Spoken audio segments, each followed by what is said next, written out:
Getting married is a big adjustment from being independent to sharing everything. Our space, our things, our lives. And this can cause a lot of conflict, especially when we're first married. Inevitably, we'll have different tastes in certain areas. The pictures we choose to have on the wall, or our music collection, or our wardrobe. Whatever the issue, conflict is normal as we discover and adjust to our differences.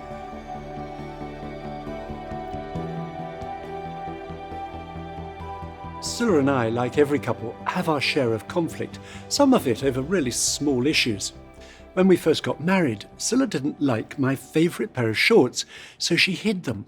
I was really annoyed and quite upset. And then, after she'd finally relented, some weeks later, she told me she couldn't remember where she'd hidden them. I have forgiven her, although I'm still holding on to the faint hope that they'll turn up, even though it was 40 years ago and we've moved house 4 times since then. One of the things for me about sharing my space is that I find I can far too easily blame Nikki for the things that go wrong in my life. Now, not long ago, it was pouring with rain and I was about to set off on my bicycle and I couldn't find my waterproof trousers. As Nikki had already left the house, I immediately assumed that he had taken them and started to feel really cross with him. But then, after looking a bit harder, I discovered he had very kindly folded them up after the last time we'd used them and put them away. So I realised again how easy it is for us to blame each other when things go wrong. A major reason for the breakdown of couple relationships today is that when a couple hits conflict, they think, oh no, I've married the wrong person, I've made the wrong choice of partner. And that's a message that the media and popular culture tends to perpetuate. If a relationship is right, you won't have any conflict. But that's a myth. Conflict is inevitable in every relationship. That's partially because we're all naturally self-centered to a greater or lesser degree. We'd probably all admit that it's much easier to focus on our own desires, our own opinions, our own needs, than on those of our partner. My name is Sally. I originally come from Egypt. I'm Sami. My family were originally Egyptians. We were living in Sudan. I've met Sami when I was 14 and he was a bit older. She was so attracting, her personality, in terms of just being herself, simple, not complicated, which I like that from day one. We were arguing a lot in the first year of marriage. And it was about the little things and the big things. When we got married, we moved together. So we coming from a culture that we stay in our parents' home till we get married. That's how it goes. My mom, bless her, she was like taking care of all the things that needs to be done. But when we got married, I found different lives. I need to wash dishes. I need to put my hang your clothes. or all those simple things that. Some of the conflicts were around habits as well, like watching TV in the morning, for example, or at night before we sleep. Yeah, I love TV. And I had to change a lot because Sally doesn't like that. And we reached to the point that, okay, what should I do? So do we have a fight every day or just leave the TV? Well, we managed after making an agreement that we will never have a TV in a bedroom again, ever. But remember, in our first few years, 4 years of our marriage, we had a TV in our bed. Yeah, that's why we were fighting a lot. I can't change Sally, and I believe she reached to the point that she can change me. But we can accept each other with the way we think. We also experience conflict because we're different. No couple will agree on everything. We're all individuals and we come into marriage from different backgrounds, with different desires, different personalities, different priorities, and we're different as men and women. And actually, arguments aren't altogether a bad thing, because burying feelings of annoyance and hurt is unhealthy and doesn't resolve anything.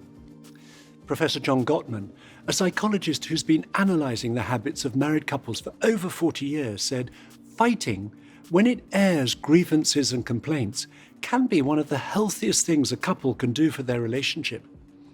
The issue isn't whether we'll disagree. The issue is how we deal with those disagreements. And the really important thing for every couple is to have the tools to resolve conflict constructively. The first requirement, if we're to resolve conflict in a healthy way, is being able to manage our anger. We want to be clear, anger isn't wrong in itself. In fact, it's part of our God-given makeup. It's what we feel when something is wrong, when something needs to be sorted out, when we or someone else have been unjustly treated or hurt or offended. And that adrenaline rush that we feel when we get angry is designed to get us to do something about the situation. But anger can be used wrongly in a number of different ways. And we use two animals to illustrate two inappropriate and unhelpful ways of managing our anger. Some people, when they get angry, let you know about it right away. We call them the rhinos, because if you provoke a rhino, it's quite likely to put down its head and charge you. When I was a student, I spent 5 months backpacking across Africa. On one occasion, together with 8 other backpackers, we hired a driver called Joseph to take us in his Land Rover into the nearby game park. 20 minutes after arriving there, Joseph spotted a rhino sitting in the shade of an acacia. We swerved off the road and drove up extremely close so we could take some photos.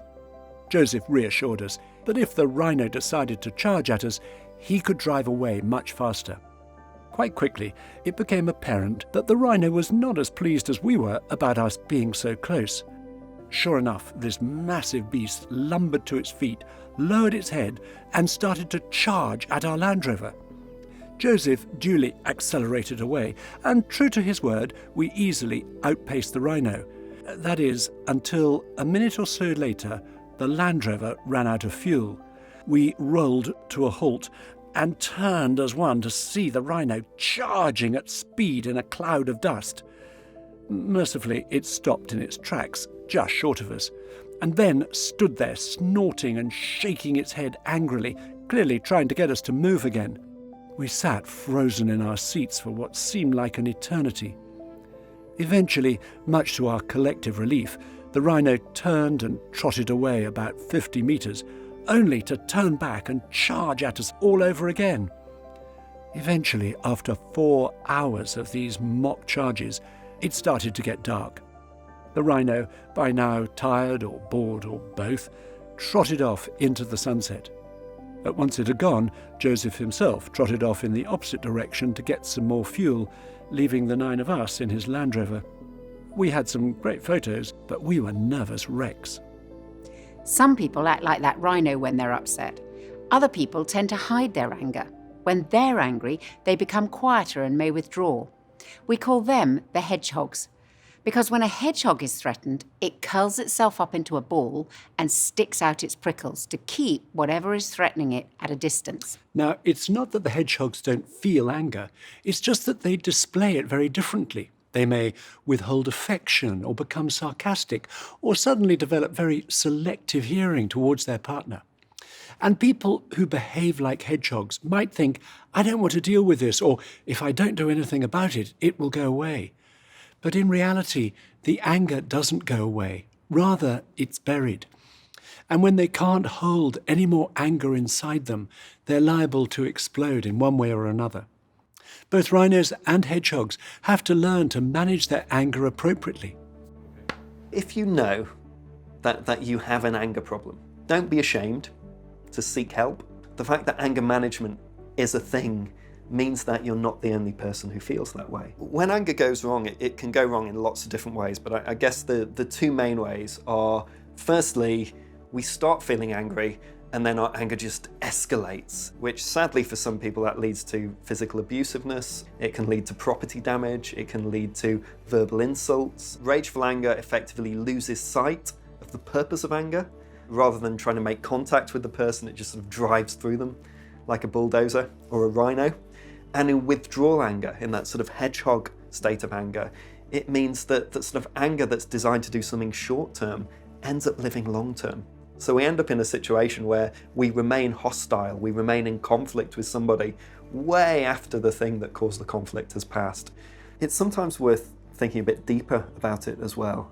because often behind our anger will be other emotions. So I quite often find that some people who get angry quite easily sometimes do so because they're skipping another emotion. So maybe actually really they feel scared, but they feel safer being angry, or maybe that they're disappointed or sad, but you feel more powerful if you're angry. Ultimately, our really deep relationships are built on vulnerability. So we go for anger because we think that's safe. It's domineering, it's commanding, it's aggressive.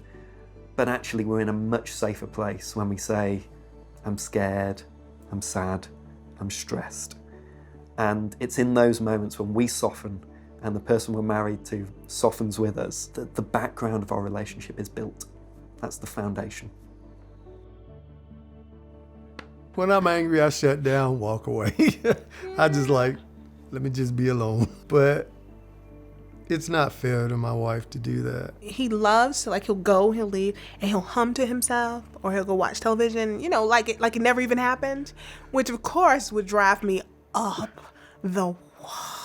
When I would get angry, I would give him the silent treatment, the classic silent treatment. So I wouldn't speak, I wouldn't say anything. He'd go, what's wrong? And I'm like, nothing. And we had to learn, like he said earlier, it's like, you just gotta quit, you know, grow up. You have to talk about stuff, and you have to acknowledge that in truth, the problem is not that you're like mad. The problem is you're hurt about something, you're frustrated with something, you're scared about something, and your anger is just the way it's showing itself. So you got to talk about what's underneath all that, of just communicating and being authentic and real in the way you're communicating with your spouse, because it's just not going to work any other way. In the early days, I was definitely a rhino. Oh my goodness. And he was definitely a hedgehog. But then he wouldn't realize I was angry, and he wouldn't realize I was actually exercising my rhino-ness. And then I would probably let slip a really non-PC word, and he would go, oh, are you angry? Which would make me even more of a rhino. I would really be charging at that point. But, you know, over the years, like I said, we've learned how to deal with each other. So now when he says that, oh, are you angry? I normally just laugh. It just diffuses everything. It was actually really useful learning all this terminology so early in our marriage, so we could work on it and not become and not let it become such a big deal over the years. So he's become much better at, I think, saying something early before the hedgehog tendency appears, and I'm better at not being a rhino straight away. I will actually take a step back first before I charge and think, wait a minute, do I actually need to even bring this up? Because sometimes it's just us, right? It's stuff that goes on in our heads, and then we want to attack someone for it. And sometimes I need to just tell myself that, wait a minute, you know, he doesn't need to bear the brunt of that, because it's just you. And yeah, that's helped a lot. You may have guessed by now that I'm very much at the rhino end of the spectrum. And I have more hedgehog tendencies. And being charged by that rhino and surviving was better preparation for marriage than I could possibly have imagined at the time. Being different is fine. We just have to be aware of our own tendency and learn to manage the way we display our anger. Actually, as we'll see later, rhinos and hedgehogs can learn to air disagreements in a constructive way without hurting each other in the process. We want you to turn to the first conversation in your journal, Rhinos and Hedgehogs, and ask yourself, which way do I have a tendency to go? And in case you're not sure, you might want to check with your partner, who may have a better idea.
The second requirement to resolve conflict effectively is to recognize and accept the many differences between us. Some of those differences are to do with our personalities that can cause tension and possibly conflict in our relationship. One difference might be one of you's more cautious. You take a long time to make decisions, while the other is more impulsive. You make decisions more quickly and easily. And as we go through this list, you'll recognize that each of you will be at a different point on the line between the two extremes. One of you may be highly organized and make plans well in advance, while the other prefers to go with the flow. You like to keep your options open in case you find a better alternative or perhaps a cheaper deal. Another difference between you may be that one of you likes to take the lead, to be in charge and to initiate change, while the other one prefers to support. You really enjoy helping your partner to fulfill their goals. One of you may be more extroverted. You're restored and reinvigorated through spending time with other people, while the other is more introverted. You restore your energy through spending time alone. And one personality preference isn't better or worse than the other. It's just different. And we can't expect to change our partner to be like us. I cannot say no, and he very rarely says yes. I like the spontaneous and the surprise kind of things in life probably a little bit more than you do. You like an organized sort of surprise, don't you? Like, what time are you going to surprise me? Where do we need to be? And what are we going to do? Yeah, basically a bit like that. I'm the type of an individual that makes a plan, and as a result of making the plan, I want to stick to the plan. In her case, I think she's much more free. So rather than following the plan, she would suddenly have a great idea, and I had to adjust, and it got to be kind of wild at times. I attack things head on, and I want things done yesterday. And I kind of like go slow on things. Kate will start telling a story, and she will tell it with a lot of feeling. So there's a lot of feeling, but none of the facts. We've had arguments in the past where Dan's gone no, and then corrected the facts, but actually it wasn't no, it was that it was 8 o'clock, not 5 o'clock, and that it was 4 people, not 3 people. Quite a big difference. Which is how you feel, but I'm like, no, the emotion was true of the moment. And whereas you'll tell a story and there won't be much emotion, and it'll feel like the story was wrong. I don't need all the details, just give me the goal of what needs to be done, and I just begin to figure out how to knock down every obstacle there is. I'm an A to Z person. He can enter in at M and make it happen. While these differences between us can cause some tension, actually, they are also a good thing, as it's through our differences that we complement each other and can grow into being a great partnership. There are two areas where Scylla's and my own personality preferences have provoked significant conflict for us, as they have for many couples: managing our time and managing our money.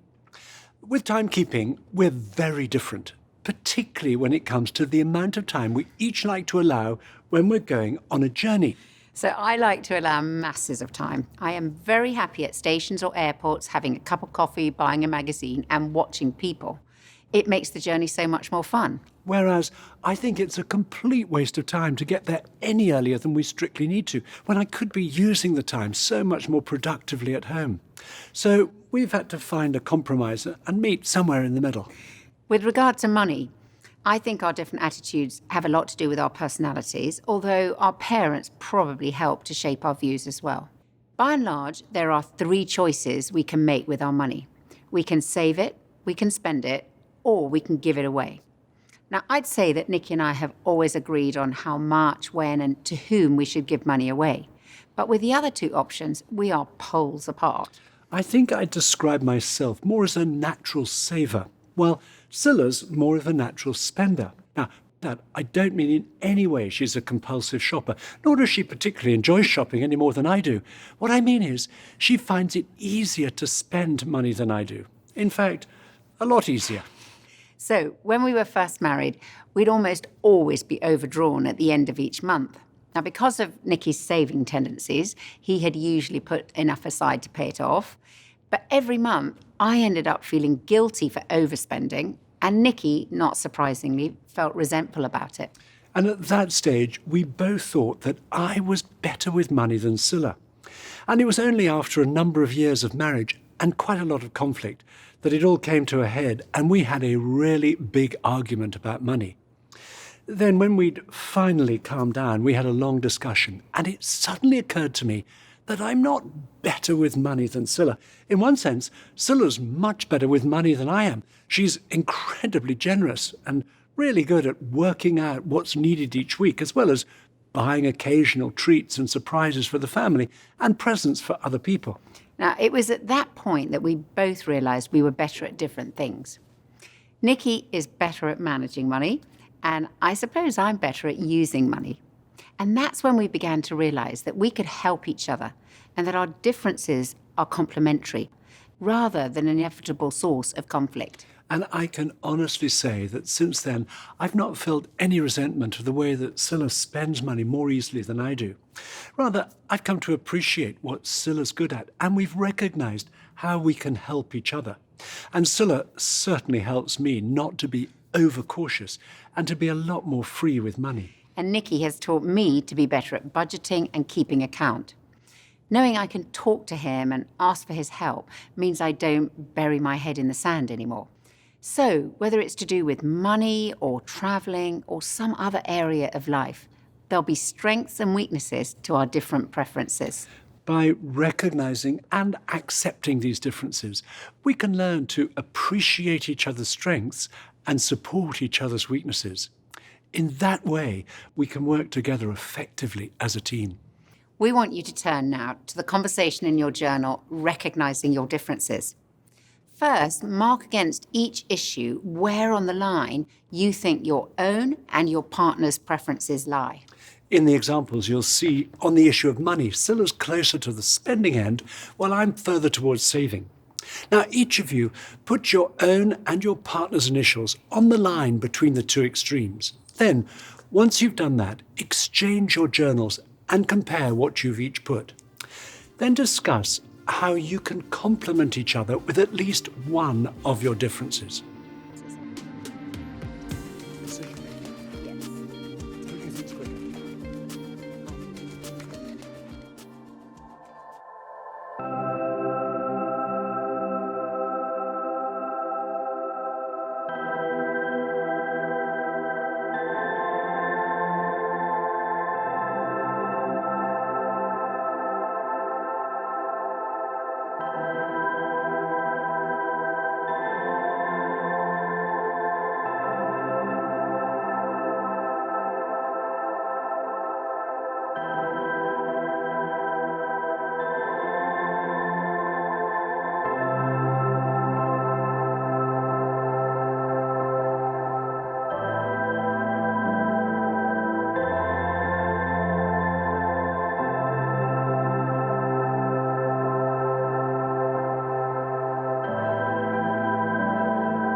So to resolve conflict effectively, we must learn to manage our anger, recognize and accept our differences, and look for solutions together. People deal with conflict in different ways. When we're under pressure, we so easily revert to the behavior that we learned when we were growing up. For some people, that means going on the attack, like the rhino. That's when we try to force our partner to do things our way. Other people surrender, a bit like the hedgehog. We may be frightened of conflict, we may hide, run away, or do anything to avoid confrontation. Still other people bargain, which is when we say, I'll do this if you do that.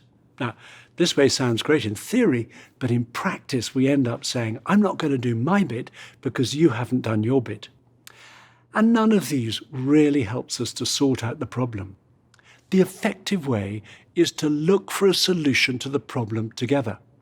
That requires a shift in thinking to see that we're on the same side, not opposite sides. Then discussing the issue together and looking for a solution that works for us. We all need to find us solutions. My name is Tolu Dubemi. I worked in the oil industry in Nigeria, and her cousin's husband was one of my workmates, and we got on really well. He says to me, his wife's cousin, he thinks would be brilliant for me. And I gave in to him and said, all right, fine, I will take her number, give me her number, I will call. And what I thought would be a 2-3 minute conversation turned into a 2-hour conversation. And a month later, I asked her to marry me. Over Skype. Yeah. We had not met. Was... And I said, certainly. Just after we got married, we had a lot more conflicts. There weren't big conflicts, but they occurred a lot more. And it usually started with one thing leading to another because of poor responses on our part. Tolu likes to be busy when we're talking about stuff. And I usually have to kind of say, all right, come on, let's sit next to each other. Because then it's not a battlefield. It's not you against me. It's actually, we're just gonna sit together and deal with this issue that's in front of us. Because when you're holding on to somebody, right, it's very hard to feel like you're fighting them. It's like, oh, we're having a conversation, we're navigating this thing together, and we're just gonna find our way through it and come to an end, and both of us will win. That process of resolving that conflict, that was the essential thing to having a happy relationship. Instead of sweeping the issue under the carpet, we actually address it. We come up with a solution that's suitable and that we are both happy about. When conflict arises, I think we'd all recognize that there are bad times to try and resolve arguments. At these times, we have to learn to press an imaginary pause button and wait for a better moment to discuss the issue. One bad time is when we're in front of other people. As the saying goes, don't air your dirty laundry in public. Other times we need to hit the pause button are when we're about to leave for work in the morning or when we've just got in from work in the evening. There's one, though, that's especially common, and that's late in the evening when we're likely to be tired. And that was certainly the case for Nikki and me. In the early days of our marriage, we recognised that our most futile arguments were always late at night. We have some friends who were married 2 weeks before us, and I remember them telling us a great tip that they had learned early on in their marriage, which they called the 10 o'clock rule. They explained that if they were having an argument and it was in the evening and it was after 10 p.m., either one of them could call the 10 o'clock rule into play. And that meant they had to press the pause button, however difficult that was, and any further discussion around the topic causing the argument had to be postponed until a better time, perhaps earlier the following evening or at the weekend. And we've used the 10 o'clock rule many times since then. And it means saying, we're not making any progress. I'm exhausted and I don't trust myself not to say something hurtful that I'll regret. So it's safer not to say anything and to come back to this conversation at a better moment. The 10 o'clock rule certainly takes self-discipline, but then self-discipline is a big part of resolving conflict. If you're a rhino like me and you find yourself losing control, or if the conflict is escalating into a shouting match, hitting the pause button at any time of the day might mean stopping for 15 or 20 minutes in order to cool down.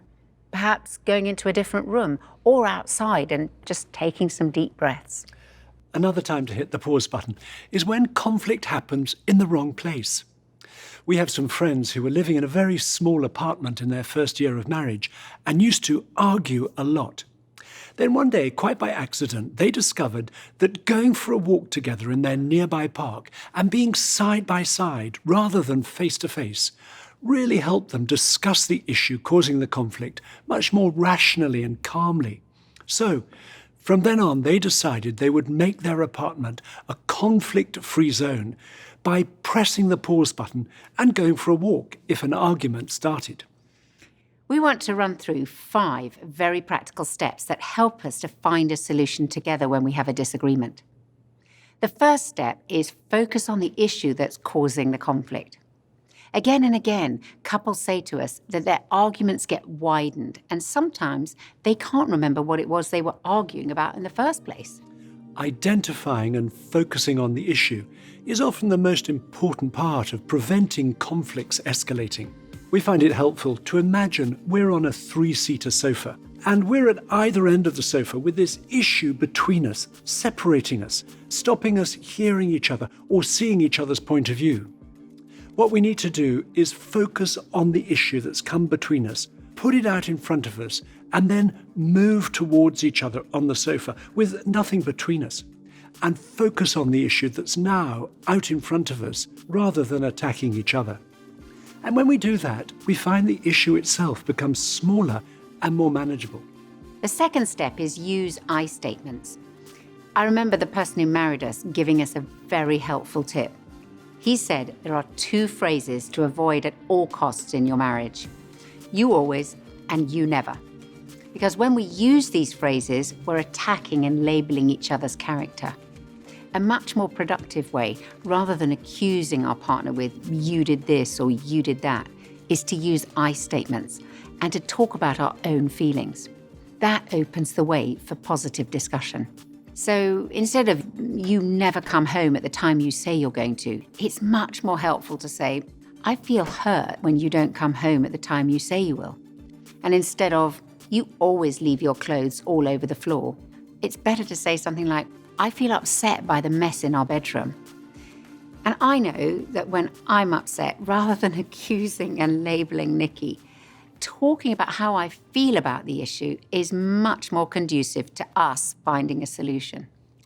The third step is listen to each other. Before trying to find a solution, we need first to try to understand each other's perspective. And making sure we listen will be especially important if we know we're better with words than our partner. Usually when we're having an argument, we're very keen that our partner understands our point of view, but we're not quite so keen to understand theirs. So a simple but very effective ground rule is this: take it in turns to talk.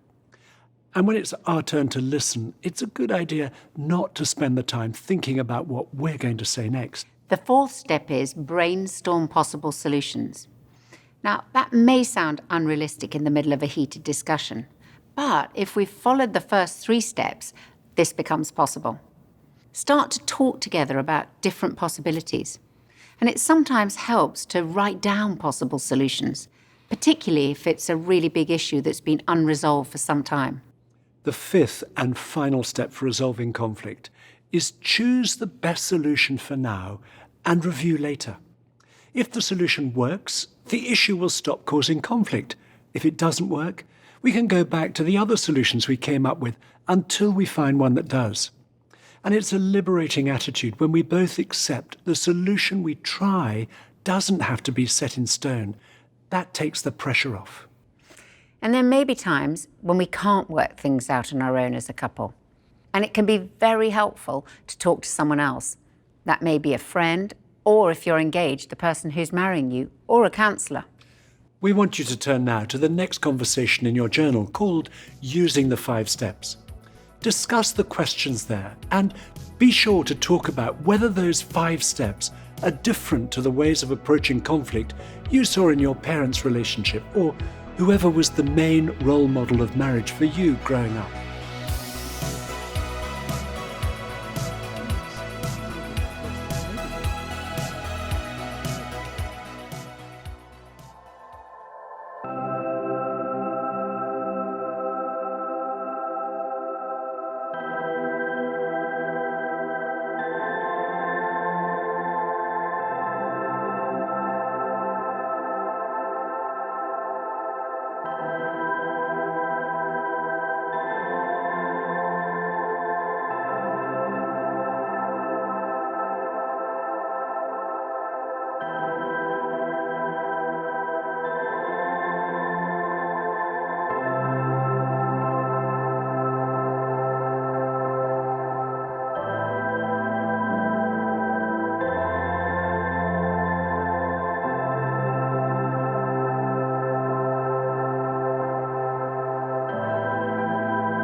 I think it's important to say sorry because it kind of evens the playing field. Never say sorry. Maybe the next week she will say. I haven't heard you say sorry about anything. Have I had to say sorry about anything? It's very hard for me to say it, and so when I do, it's because I actually do mean it. This is a trap. There's no way to make this sound like I'm not being defensive about a thing.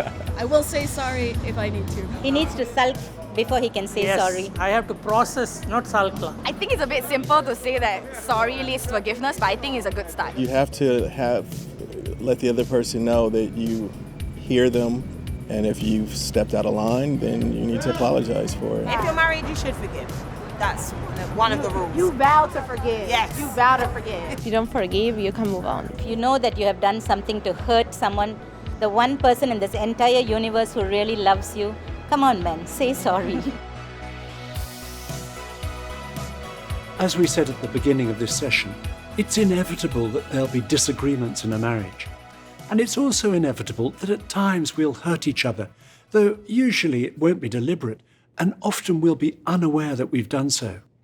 But that hurt must be healed if our marriage is to flourish. So we want to talk about a simple but powerful process for healing hurt. Of course, there are different levels of hurt, and the bigger the hurt, the longer it takes for healing to come and for trust to grow again. But we've seen this process bring healing for very big hurts as well as small ones. It's a simple process, but it is challenging. There are 3 parts to it. Talk about the hurt, say, I'm sorry where we need to, and forgive. So first of all, talk about the hurt. When we've been hurt, we need to tell our partner rather than allow it to fester inside us. Now, at the beginning of our marriage, when I felt upset or hurt, holding on to negative emotions was definitely an issue for me. So when I was upset by something that Nikki had said or done or not done, then rather than talk about it, I would just go silent and go into a sulk. If he asked me what the matter was, I would say nothing and allow resentment and self-pity to take over. And then I'd be in a bad mood. And sometimes for quite a long time, perhaps an hour or 2, or even a day or 2. Now, obviously, that was really not nice for Nikki, and it had a very negative impact on our relationship. Gradually, I realized I had to change that behavior. I had to learn to open up and tell Nikki why I was upset, rather than letting the resentment build. And I found that very difficult. I think partly because I hadn't seen it modeled when I was growing up. So opening up for me meant letting go of the negative emotions, letting go of the resentment and my pride, not nursing the self-pity, and then trusting that Nikki was going to listen to me. Now, as I started to do that, I realized that talking about the problem with Nikki made things better, not worse. Meanwhile, whereas I could always tell if Scylla was upset, even if I didn't know why, I tend to hide my feelings, and Scylla normally doesn't have a clue that I am upset about something she's said or done. As a hedgehog, it takes real courage for me to tell Scylla about it. The problem with holding on to hurt and negative emotions is that it can be stored up and left unresolved for hours, days, months, or even years, and this will spoil our intimacy. Some great friends of ours in the first few years of their marriage would ask each other every week, is there anything you need to forgive me for, so that hurts weren't left unaddressed? So the first part is talk about the hurt. And the second part of the process is learning to say sorry. And in marriage, we'll have to say sorry often. You know, Dan and I have been married a long time, and we've written books on marriage and so forth, but I think sometimes we still find it hard to say sorry. When we first got married, somebody gave us that lovely verse from the Bible, don't let the sun go down on your wrath. Someone's paraphrased it, resolve the flack before you hit the sack. But sometimes we go to bed not having said sorry, and we'll be puffing and pulling the sheets, and normally one of us will decide to go for reconciliation. I might decide to try to touch Diane's leg with my big toe. Dan will withdraw the whole leg. But we've learned over the years it's important to say sorry. Sometimes, you know, when we say sorry, we're not saying sorry for the whole thing. We're saying, darling, I take responsibility for my part in this. And I'm always staggered at the sheer power of that word, sorry. Sometimes Dan and I have driven for 50 or even 100 miles in silence in a car, and then one of us has the courage to say, well, I'm sorry, darling. It wasn't all your fault. And boy, that releases the tension and allows us to begin that reconciliation. And you know the funny thing about arguments, if you learn to resolve them, if you can say sorry sincerely, and it is important, I think it is sincere, and it's not just one person always saying sorry. If you can do it, normally a couple of days later you can't even remember what the argument was about, and you move on. Sorry, I think, is a very, very powerful word in a marriage. The third part of the process is to forgive. Every marriage needs forgiveness at its heart.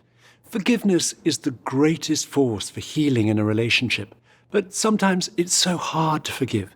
Forgiveness means facing up to what has hurt or upset us and then choosing not to hold that thing against our partner. Forgiveness is a choice we make, regardless of our feelings. And I certainly needed to learn that early on in our marriage. When I set out on marriage, I thought that our love for each other would automatically resolve any conflict or any hurt between us. I couldn't imagine that we'd need to say sorry and forgive each other. We were in love. However, I still remember vividly a time about a year into our marriage when we had a really heated argument about money. And Nicky said something that really upset and hurt me. I didn't feel he'd understood my point of view, and I felt accused. Well, it was the Friday of a special weekend that we had been planning for ages when we were going to go away. And I didn't want it to be spoiled. So I tried to pretend that everything was fine, but clearly it wasn't. I was feeling more and more resentful and full of self-pity.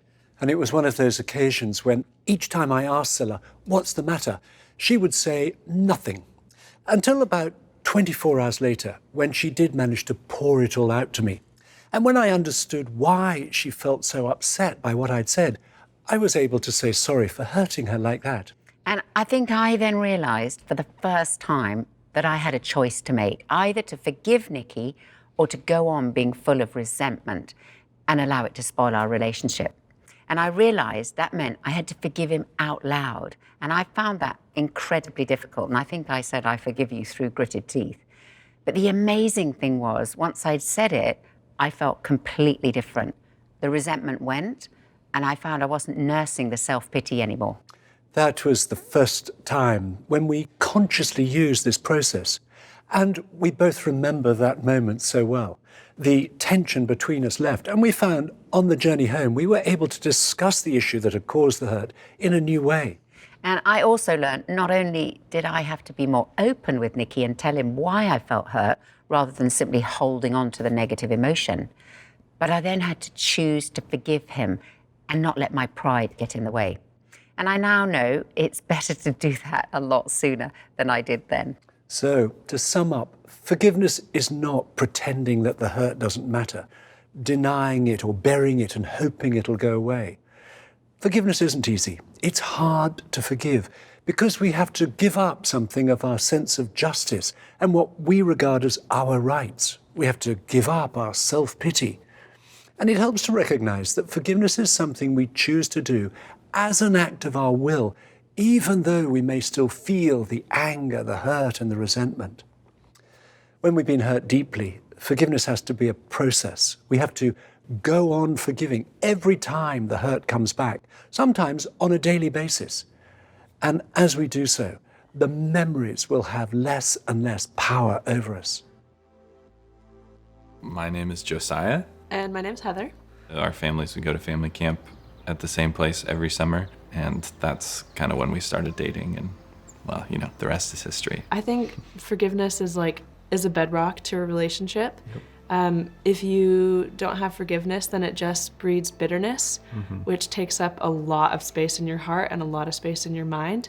The first couple years into our marriage, Josiah was picking me up from the airport, and he just came out and told me that he had a porn addiction. We had a 2.5-hour drive home, and I knew that I needed to tell her about it, and so we're locked in a car, and there's no escape from that conversation. So I confessed that to her, and that was a long journey of forgiveness, I think, for her, which you can talk more about. I could see how sincere he was and convicted, and how much pain and shame that he was carrying. So it was quick in that moment for me to recognize his hurt. But then, hours later, my hurt and my pain and that violation of trust happened. And so it was probably over the next year it really took me to really fully forgive that, because it's easy to hold on to the things that someone has done and even just use them as a point of well, you did this to me. And so that journey in forgiveness was just me having to let go and just say, again, this isn't about me. It's about what's happening in Josiah's heart. And so by me forgiving him, it released him and released myself too, into a greater amount of freedom. And it didn't take up the space in my head and my heart. It's not just a one and done thing. There's always it's a journey that you continually to choose into that. It's not a cool, done, got past that forgiveness hurdle. Continually choosing into that, and for both of us, regardless of if it's something really big or something really small. It makes you more intimate because you've shared the darkest parts of your heart and the darkest part of your life and your fears.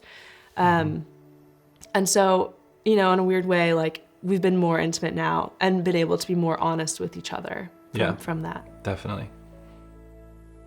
The Christian understanding of forgiveness is that just as God has forgiven us freely, we must forgive each other freely. I find it helpful to think of forgiveness flowing into my life from God and then out of my life to those around me, especially the closest person of all, to Nikki. There are times when that's been hard, and I've had to ask for God's help to be willing to forgive and to let go of resentment and hurt. But we can honestly say that going through this process together of saying sorry to each other and forgiving each other brings a great sense of closeness and intimacy. And we've experienced that many times over the years.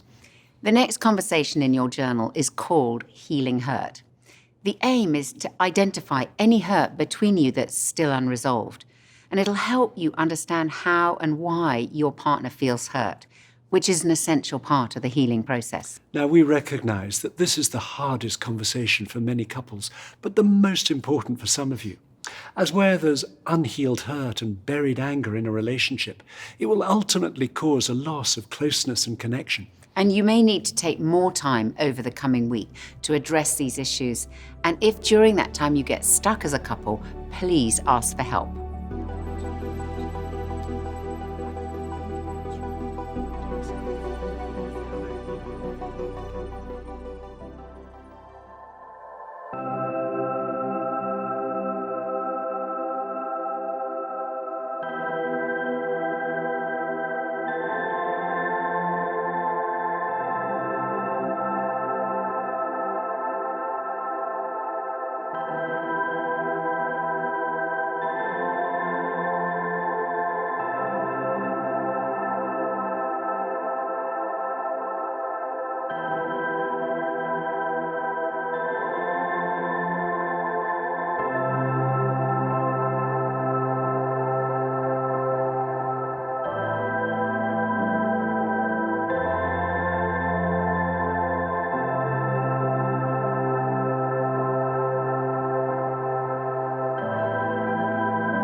When we heal the ways we've hurt each other through bringing it out into the open, saying sorry and forgiving each other where we need to, we wipe the slate clean.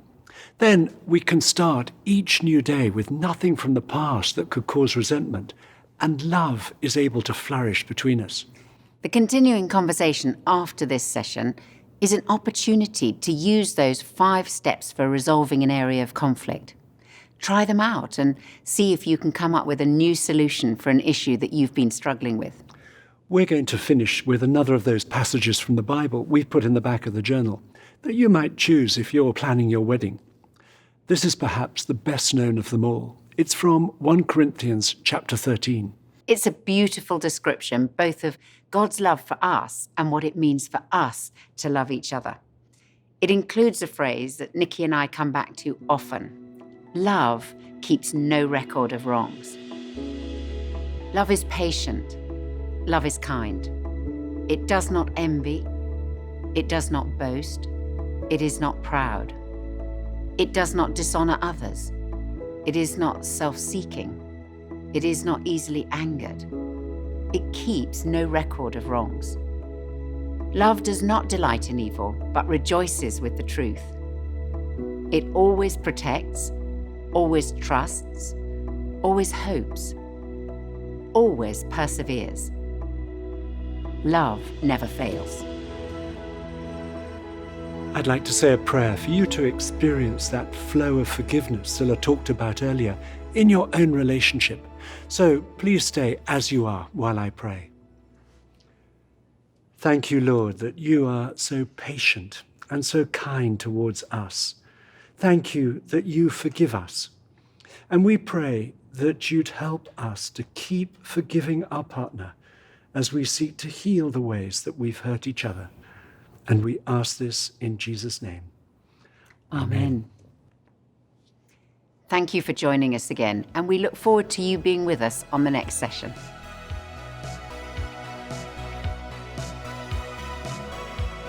SCO8, take 5. Work. Yeah.